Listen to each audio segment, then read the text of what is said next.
भैया बहनों, अभी इसमें हम लेसन 4 का क्वाड्रेटिक इक्वेशन और इसका टॉपिक नेचर ऑफ रूट्स के बारे में हम डिस्कस करेंगे। चैप्टर 4 का ही क्वाड्रेटिक इक्वेशन का ही पार्ट है। इसकी जो लास्ट एक्सरसाइज में हम इसका यूज करेंगे 4.4 में, तो उसका यहाँ पर देख लें, nature of roots, class 10 mathematics. तो इसमें ये नेचर ऑफ रूट्स, तो नेचर ऑफ रूट्स में जो आपके पास जनरल इक्वेशन होती है ये ax square plus B X plus C equals to 0। यहाँ पर जो डिस्क्रिमिनेंट हम निकालते हैं d, वो इक्वल्स टू होता है बी स्क्वायर माइनस 4ac। अब इसमें क्या करेंगे, जो इसका रिलेशन आएगा तो इसमें आपके पास 3 कंडीशंस आएंगी। First, if B square minus 4ac greater than 0। Greater than 0 का मतलब है कि इसकी वैल्यू पॉजिटिव आएगी। जब आपके पास इसको सॉल्व करने के बाद पॉजिटिव नंबर आए, पॉजिटिव वैल्यू आए, तब ये आपके पास फर्स्ट रिलेशन आएगा B square minus 4ac greater than 0। और इसमें क्या होगा तब, the equation has 2 distinct root, यानी 2 रूट्स होंगे उसके, डिस्टिंक्ट अलग अलग होंगे, दोनों रूट्स जो है उसके अलग अलग रूट्स होंगे इसमें, तो ये रिलेशन आएगा। सेकेंड कंडीशन में क्या होगा, if B square minus 4ac equals to 0, यानी कि इसको हमने सॉल्व किया और इक्वल 0 आ गया। अब पॉजिटिव नहीं आया, अब ये 0 आ गया। जब 0 आ जाएगा तो यहाँ इक्वेशन हैज 2 इक्वल रूट्स, यानी कि d की वैल्यू यानी बी स्क्वायर माइनस 4ac 0 हो गया, तो यहाँ पर आपके पास जो डिस्क्रिमिनेंट 0 हो गया, तो यहाँ पर दोनों रूट्स इक्वल होंगे।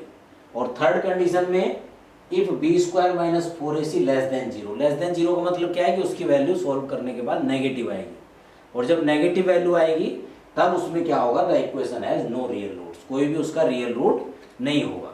यानी पहली 2 कंडीशन में रियल रूट्स तो होंगे, लेकिन फर्स्ट वाली में जब पॉजिटिव वैल्यू आएगी तो रूट डिस्टिंक्ट होंगे, यानी कि दोनों अलग अलग होंगे, और सेकेंड कंडीशन में दोनों रूट्स इक्वल होंगे। और जब वैल्यू नेगेटिव आएगी तो नो रियल रूट्स यहाँ पर होगा, तो यहाँ पर कोई भी रियल रूट उसमें नहीं होगा। अब इन तीनों पे हम एक एग्जांपल लेते हैं, तीनों का अलग अलग, तो आपको ये बात समझ में आ जाएगी। तो आप देखिए इसमें, जैसे हमने ये लिया, फर्स्ट क्वेश्चन है 2x square minus 3x plus 5 equals to 0। ये आपके पास इक्वेशन है और इसको हमने कंपेयर किया, comparing the equation with ax square plus bx plus c equals to 0, then we get. तो आप क्या करेंगे, जो x स्क्वायर का कोएफिशिएंट है यहाँ पर 2 है, तो a की वैल्यू 2 हो गई। x का कोएफिशिएंट b है, तो b की वैल्यू -3। अगर साइन पॉजिटिव या नेगेटिव है तो नेगेटिव लिखा जाएगा, नहीं तो पॉजिटिव होता ही, कोई दिक्कत नहीं। और यहाँ पर c की वैल्यू क्या होगी, जो कांस्टेंट टर्म है, यानी c इक्वल्स टू 5। तो सबसे पहले कंपेयर करके x square plus B X plus C equals to 0 से, तो हम a b c की वैल्यू हम इसमें लिख लेते हैं। उसके बाद हम क्या करेंगे, जब हमने a b c की वैल्यू को नोट कर लिया, तो वी नो दैट डिस्क्रिमिनेंट को हम d कहते हैं, और d equals to B square minus 4ac। जो ये कंडीशन आती है तो हम सब में d निकालते हैं, और d जो है वो बताएगा कि भाई ये कौन सी कंडीशन को फॉलो करेगा या किसको सेटिस्फाई करेगा।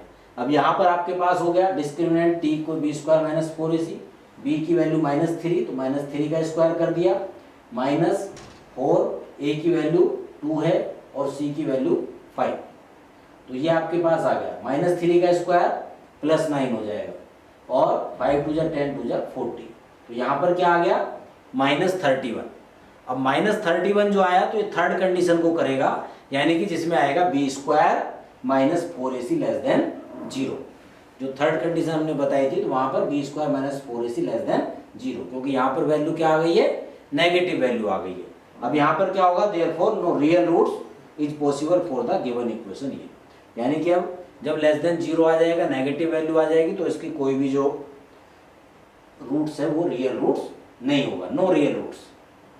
क्लियर। अब इसी का हम एक और एग्जांपल लेते हैं। ये हमने एग्जांपल नंबर 2 ये लिखा, 3x square minus 4 root 3x plus 4 equals to 0। अब यहाँ पर फिर वही मेथड है, comparing the equation with ax square plus bx plus c equals to 0। अब कंपेयर किया तो a की वैल्यू यहाँ पर 3, b की वैल्यू -4 रूट 3 और c की वैल्यू ये आ गई 4। अब a b c की वैल्यू आपने लिख ली। अब फिर वही we know that discriminant d equals to B square minus 4ac। तो यहाँ पर b की वैल्यू आपने रखी तो -4√3 का स्क्वायर हो गया आपके पास जो उसका रिलेशन आएगा। फिर -4 ये है, a की वैल्यू 3 और c की वैल्यू 4। अब 4 का स्क्वायर 16 और √3 का 3 यानी कि 48 हो गया और माइनस यहाँ भी 48 हो गया, इसका करके आ गया 0। तो यानी कि b² - 4ac = 0, ये रिलेशन आ गया। अब ये आपकी सेकंड कंडीशन हुई जिसे b² - 4ac = 0 आएगा। तो यहाँ पर real root exist for the given equation and they are equal to each other, क्योंकि हमने बताया कि जब ये इक्वल आ जाएगा तो यहाँ पर क्या कंडीशन आएगी कि उसके जो रूट्स हैं वो दोनों रूट्स रियल होंगे और इक्वल होंगे। और अब जो फर्स्ट वाली कंडीशन थी उसका भी एक एग्जांपल देखिए। तो यहाँ पर ये थर्ड एग्जांपल हम ले रहे हैं, 2x² - 6x + 3 = 0। अब इसमें क्या है, comparing the equation with ax² - bx + c = 0 we get. सभी में यही करना है, पहले कंपेयर करना है जो उसकी स्टैंडर्ड फॉर्म है और वहां से a b c की वैल्यू निकालनी है। यहाँ पर a की वैल्यू 2 है, b की वैल्यू -6 है और c की वैल्यू 3 है, ये s नहीं है 3। अब यहाँ पर as we know discriminant d = b² - 4ac और सेम प्रोसेस b की वैल्यू -6 का स्क्वायर किया, -4, a की वैल्यू 2 और c की वैल्यू 3। तो 6 का स्क्वायर 36 हो गया और यहाँ पर 4 × 2 = 8, 3 × 24 हो गया। तो कितना आ गया 12। तो यहाँ पर क्या हो गया, पॉजिटिव वैल्यू आई, यानी कि b² - 4ac > 0। जब पॉजिटिव वैल्यू आएगी तो वो ग्रेटर देन 0 होगा। तो यहाँ पर क्या हो गया फिर, therefore there are distinct real roots exist for this equation. यहाँ पर क्या है, उसके 2 डिस्टिंक्ट एंड रियल रूट्स आएंगे। तो ये तीनों का जो आपने देखा नेचर ऑफ रूट्स में और उसके तीनों के एग्जाम्पल मैंने आपको बताए। तो इस तरीके से आप जो कंडीशंस आएगी उसको फॉलो करते हुए उसको सॉल्व करेंगे। क्लियर? धन्यवाद।